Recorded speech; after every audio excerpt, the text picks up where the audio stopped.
तो transpiration basically evaporation of water है जो लीव्स के जरिए से हो रहा है। लीव्स का सरफेस एरिया टोटल, एक पत्ते का एरिया, दूसरे पत्ते का एरिया, सैकड़ों हजारों एक दरख्त के ऊपर जो पत्ते हैं उनका टोटल सरफेस एरिया निकालें तो बहुत ज्यादा सरफेस एरिया है, और वो सारी फैली हुई सरफेस है, और वो सारी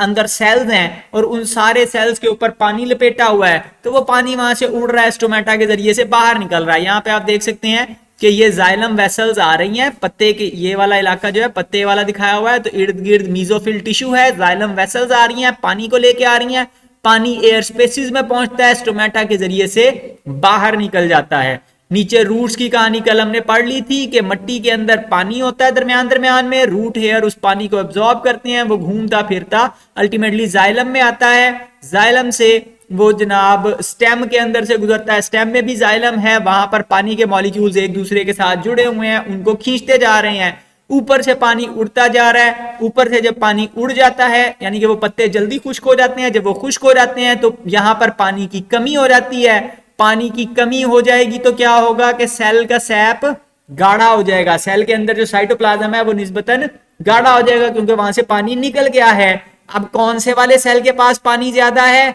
जो थोड़े नीचे पड़े हुए हैं, तने के सेल्स हैं, उनके पास पानी है, तो पानी कहां मूव करेगा? ज्यादा पानी वाले से कम पानी वाले सेल में, तो वो पानी वापस रिप्लेनिश होगा। जब नीचे वाले सेल में से पानी कम हो गया तो कहां से पानी आएगा? और नीचे वाले सेल से, तो वो मुसलसल पानी को नीचे से ऊपर की तरफ खींचते जाते हैं। तो जब ट्रांसपायरेशन होती है पत्तों में तो पत्तों का वाटर पोटेंशियल कम हो जाता है, नीचे वाले सेल्स में वाटर पोटेंशियल मौजूद है, लिहाजा पानी हाई वाटर पोटेंशियल से जाइलम से पत्तों की तरफ, पत्ते के सेल मीजोफिल सेल की तरफ मूव करता है, तो जाइलम वेसल से पानी इधर आ गया। जब जाइलम वेसल में पानी कम हो गया तो वो नीचे वाले सेल से उसने पानी पूरा कर लिया। तो ये सारे पानी का वो कॉलम कोहेजन के जरिए से पानी के मॉलिक्यूल्स जुड़े रहते हैं और वो खींचते जाते हैं ऊपर की तरफ, तो जाइलम की तरफ पानी आता जाता है। अब यही जो वो ऊपर से जो पानी उड़ रहा है, पानी की कमी हुई, नीचे से पूरी, उसके नीचे से पूरी, उसके नीचे से पूरी, उसके नीचे, तो वो बिल्कुल लास्ट स्टेप पे वो पानी की कमी किसने पूरी करनी है? रूट के सेल्स ने करनी है जो बाहर से पानी को खींच रहे हैं। अच्छा, एक और फोर्स भी कहते हैं कि जी वो इन्वॉल्व है। एक तो है कि ऊपर से पानी को खींचा जा रहा है, एक है कि नीचे से भी पानी को धक्का लगाया जा रहा है, इसको हम रूट प्रेशर कहते हैं कि रूट्स पानी को पुश करती हैं ऊपर की तरफ। ये दूसरी फोर्स है। और बेसिकली होता क्या है कि एक्टिव ट्रांसपोर्ट के जरिए से इर्द गिर्द मिट्टी में जितना को साल्ट्स वगैरह मौजूद हैं वो इकट्ठे कर लिए जाते हैं और हमने बात की थी कि अंदर वाले सेल्स के अंदर साल्ट की कंसंट्रेशन ज्यादा, बाहर वाले में कम, उससे बाहर वाले में और कम, सबसे बाहर वाले में साल्ट की कंसंट्रेशन सबसे कम रखी जाती है, यानी जबरदस्ती वहां पे साल्ट जमा करके रख लिए एक्टिव ट्रांसपोर्ट के जरिए से। फायदा क्या होगा कि बाहर मिट्टी में साल्ट बहुत कम तो वो रूट में खुद ही पानी चला जाएगा, फिर अगले सेल में साल्ट जरा ज्यादा तो रूट से पानी ऑटोमेटिकली अगले रूट हेयर से अगले वाले सेल्स में और उससे अगले सेल्स में, यहां तक के जाइलम के अंदर मैक्सिमम कंसंट्रेशन रखी जाती है ताकि वहां पे पानी खुद ब खुद चला जाए। तो जहां पर जिस सेल के अंदर साल्ट्स ज्यादा हैं वहां पे वाटर पोटेंशियल लो है, तो हाई वाटर पोटेंशियल से लो वाटर पोटेंशियल की तरफ ऑस्मोसिस के जरिए से पानी मूव करता जाता है। तो इसकी वजह से वो लो वाटर पोटेंशियल की वजह से हाइड्रोस्टैटिक प्रेशर इंक्रीज हो जाता है। अच्छा, जब एक सेल के अंदर साल्ट ज्यादा रखे हुए हैं, जाइलम के अंदर साल्ट ज्यादा रखे हुए हैं, तो पानी उसके अंदर भरता जा रहा है, भरता जा रहा है, भरता जा रहा है, और उसकी वजह से अब वो अनलिमिटेड स्पेस तो नहीं है, हमने बात की थी कि सेल की अनलिमिटेड स्पेस है, तो उसके ऊपर प्रेशर बनता जाएगा, प्रेशर बनता जाएगा, और ये प्रेशर फिर ऊपर की तरफ शिफ्ट कर दिया जाता है कि ठीक है इधर उधर जाने की ऑप्शन नहीं है, ऊपर जाने की ऑप्शन है, तो ऊपर चले जाओ। तो इसको कहते हैं कि जड़ें पानी अब्जॉर्ब करके ऊपर की तरफ प्रेशर लगा रही हैं, ऊपर की तरफ पुश कर रही हैं।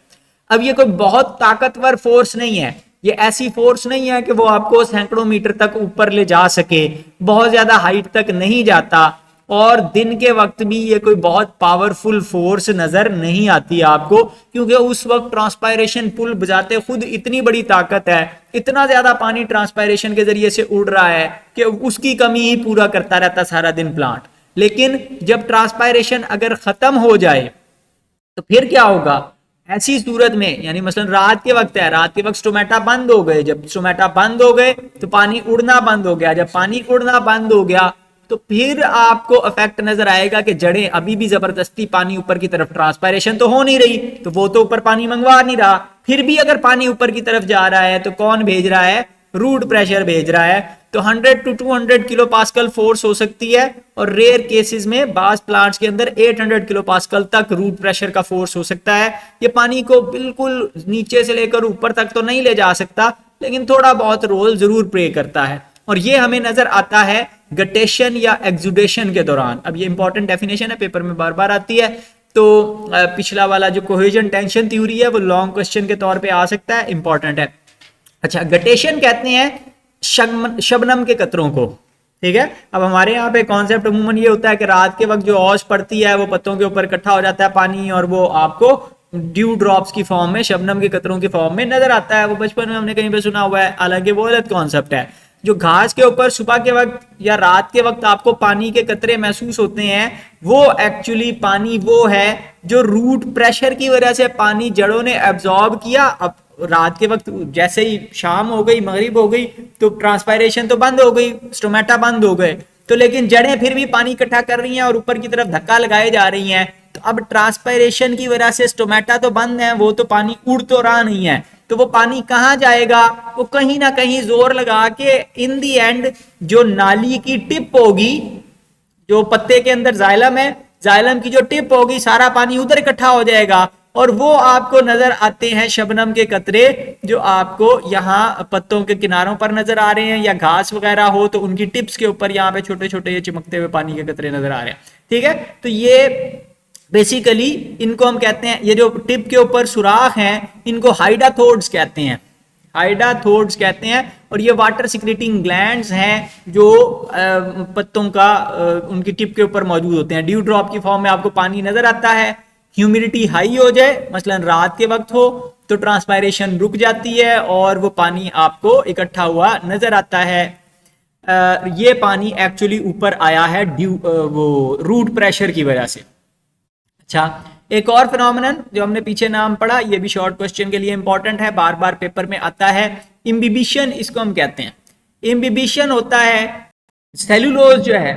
या लिग्निन है, तो वो पानी को एब्जॉर्ब करने में बड़े एफिशिएंट हैं, उनकी बहुत ज्यादा मोहब्बत है पानी के साथ, और वो पानी को खींच लेते हैं, अपने साथ अटैच कर लेते हैं। आप क्या करें, आप कुछ बीज लें और उनको कुछ दिन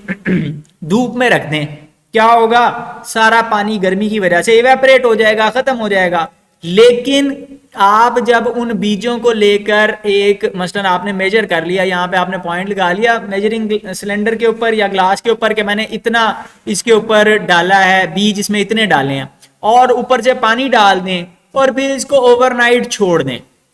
आप देखेंगे कि उन बीजों का साइज ऑलमोस्ट डबल या उससे भी ज्यादा हो सकता है, कई तरह के बीजों का साइज। तो वो किस वजह से हुआ है कि अब वो सॉलिड स्ट्रक्चर है, लेकिन उसके बावजूद वो पानी एब्जॉर्ब करता जाता है, क्योंकि अंदर जाइलम है, अंदर सेलुलोज है, लिग्निन वगैरह है, तो वो पानी को एब्जॉर्ब करते हैं, और उसकी वजह से सेल्स बहुत ज्यादा, वो जो स्ट्रक्चर है वो बहुत ज्यादा फूल जाता है। यही चीज आपने देखी हुई है बरसात के मौसम में, आपने नोट किया होगा कि दरवाजे फंसना शुरू हो जाते हैं, या वॉशरूम का दरवाजा अक्सर फंस रहा होता है, वो सही तरह बंद नहीं होता, जब उसके ऊपर क्योंकि पानी की छींटें पड़ती रहती हैं तो वो फूल जाता है, और फूलने से फिर वो दरवाजा बंद करना जरा मुश्किल हो, यानी कि पहले गर्मियों में या सर्दियों के मौसम में वो इतना था कि वो पूरा दरवाजा सुकून से बंद हो जाता था, लेकिन बरसात के मौसम में वो दरवाजा फूल जाता है पानी एब्जॉर्ब करके, हवा से पानी एब्जॉर्ब करके, और फिर वो बंद नहीं ठीक तरह हो रहा होता। तो वाटर मॉलिक्यूल्स जो जाइलम के अलोंग मूव करते हैं, वो सेलुलोज है, पेक्टिन है, लिग्निन है, ये सारे मॉलिक्यूल्स बेसिकली कार्बोहाइड्रेट्स की आगे से फॉर्म्स हैं, तो वो पानी को एब्जॉर्ब करने के लिए, वो पानी की मोहब्बत अभी तक उनकी बाकी है, और ये पानी एब्जॉर्ब कर लेते हैं, और उसकी वजह से ओवरऑल वॉल्यूम बढ़ जाता है। लेकिन ये मॉलिक्यूल्स अब इतने बड़े हो गए हैं कि वो पानी के अंदर ठीक तरह से डिसॉल्व नहीं हो सकते, तो लिहाजा वो अपनी असल हालत में मौजूद रहते हैं, लेकिन फिर भी पानी को अपने साथ अटैच करते जाते हैं।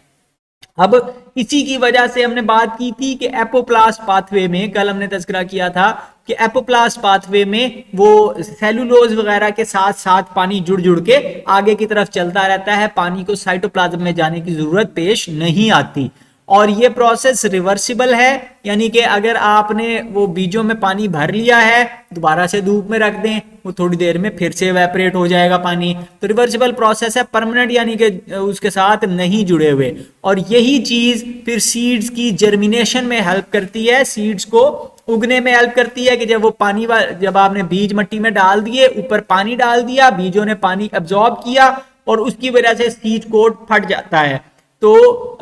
ओवरऑल वॉल्यूम बाज बीजों का 200 गुना तक ज्यादा हो सकता है अपने नॉर्मल वॉल्यूम से, और उसकी वजह से बाहर जो सख्त फॉल चढ़ा हुआ है वो फटता है, उसमें से कॉम्प्ले निकलना शुरू हो जाती हैं, सीड की जर्मिनेशन होती है और वो ग्रो करके पूरा पौधा बना देता है। एक और कंडीशन कहलाती है ब्लीडिंग। ब्लीडिंग से मुराद है कि अगर आप तने को कट लगा दें तो उसमें से सैप फ्लो करना शुरू कर देता है, यानी कि वो लिक्विड बाहर आना शुरू हो जाता है। कई दफा आप दरख्त को ऊपर से पूरा भी काट देते हैं तो फिर भी आप देखते हैं कि वो नीचे वो जिस जगह से कटा है वहां से पानी लीक हो रहा हुआ होता है। या आपने वो बोर्ड का दरख्त देखा हुआ है या रबड़ प्लांट देखा है, तो उसको जब कट लगाते हैं तो उसमें से व्हाइट कलर का सैप निकलता है, तो उस सैप के निकलने को ब्लीडिंग कहते हैं। तो दरख्तों को काटने या उनको प्रूनिंग करने से, कटाई वगैरह करने से सैप फ्लो करना शुरू हो जाता है कटी हुई ब्रांचेस से। अमूमन ये बहुत स्लो निकल रहा होता है, बहुत ज्यादा तेजी के साथ नहीं निकलता, लेकिन वो लंबे अरसे तक फिर बहता रहता है। तो एक दिन में 10 से 15 लीटर तक सैप इकट्ठा हो सकता है बाज तरह के पौधों में, यानी कि आपने नीचे बाल्टियां लगाई हुई होती हैं और उसमें आप सैप इकट्ठा कर लेते हैं। वो फिर बोर्ड के दूध की गोलियां पे ठीक करने के लिए, या वो जनाब रबड़ प्लांट से वो रबड़ वाला सैप निकालते हैं और उससे रबड़ बनाते हैं। तो उसके अंदर कई तरह की शुगर्स हो सकती हैं, ऑर्गेनिक और इनऑर्गेनिक सब्सटेंसेस हो सकते हैं। इसके अंदर भी जाइलम और फ्लोएम के अंदर जो हाइड्रोस्टैटिक प्रेशर है, यानी कि अंदर वो सेल्स भरे पड़े हैं पानी के साथ, तो वो जब आप उसमें कट लगा देंगे तो वो बाहर की तरफ आना शुरू हो जाएगा उस प्रेशर की वजह से। तो हाइड्रोस्टैटिक प्रेशर होता है और साथ ही साथ रूट प्रेशर है कि आपने ऊपर से तना पूरा काट दिया, दरख्त खत्म हो गया, ट्रांसपायरेशन पुल खत्म हो गया, उसके बावजूद नीचे से पानी निकलता जा रहा है। अमरूद के दरख्त को अगर मसलन काट दिया जाए तो उसमें से कई दिनों तक पानी निकलता रहता है। क्यों? क्योंकि वो रूट्स नीचे से मुसलसल प्रेशर के साथ पानी को बाहर भेज रही होती हैं। तो इसी तरह ग्रेप वाइन में, पाम्स के अंदर यानी अंगूरों में, खजूर वगैरह के दरख्त में और शुगर मैपल के अंदर ये कॉमन होता है।